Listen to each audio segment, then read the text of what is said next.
when I was approached by the director about the possibility of making a film, uh, he wanted to do something about the evolution of this large print that I did called Peace or War, the Big Picture.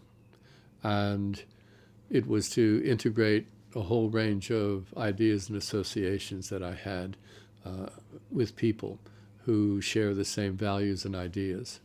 I always find it very awkward and disconcerting to be filmed or photographed.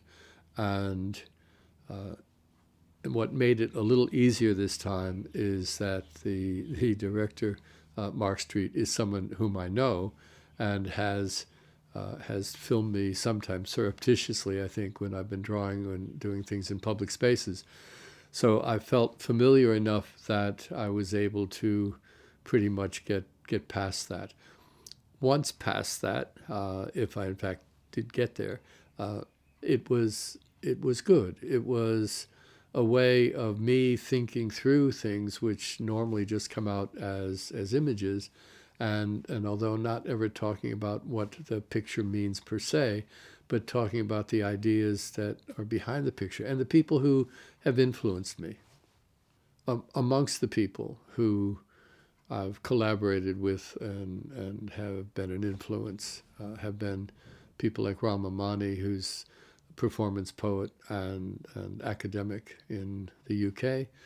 And we've collaborated on poetry books and other things. But Rama has this world of experience in terms of academic and human rights side of things as a writer and author as well as a performance poet. Another person would be Peter Sparling, the choreographer dancer who had been with a principal dancer with the Martha Graham Company. I've known Peter over 20, 25 years or so, and we've uh, met in various places at various times, and every now and then have been able to collaborate on smallish works.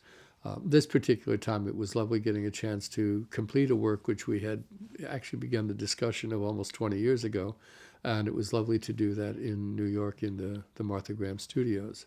Another person that's been important in the background more than the foreground is Martin Sheen.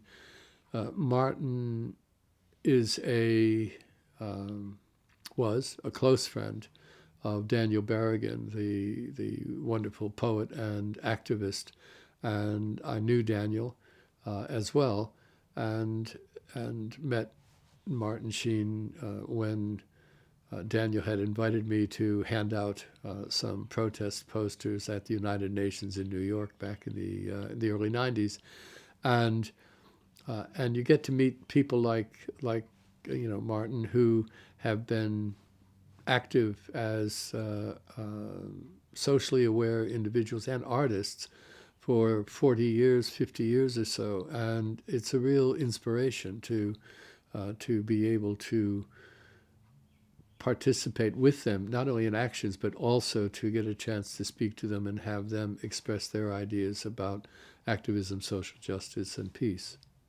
Amongst the many things which are really important to me that were included in the film was my long-term relationship with Guernica, which has gone on for over 20 years, and projects that I've done there and collaborations with them.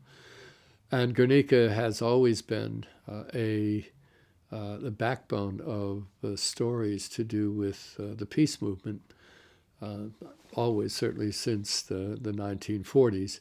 And, and the place itself has become a place where peace activism has been a consistent part of the landscape, and to have that highlighted and some of the work that I've done there be a part of the film, and to speak to some of the people, to have them speaking in the film, for me was a lovely thing, because I sincerely believe that um, a work of art or works of art or works of various arts can stop a bullet or bullets from being fired.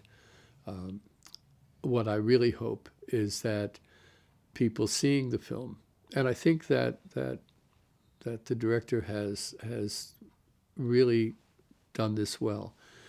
I hope that people seeing the film will think differently about the fact that they have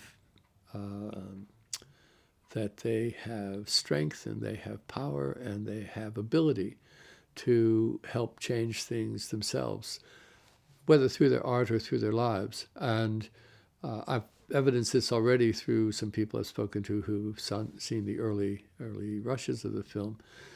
And I'm sure that this is going to be a consequence, that there will be people who will go away saying, oh yeah, I get it. Now I can take this further myself.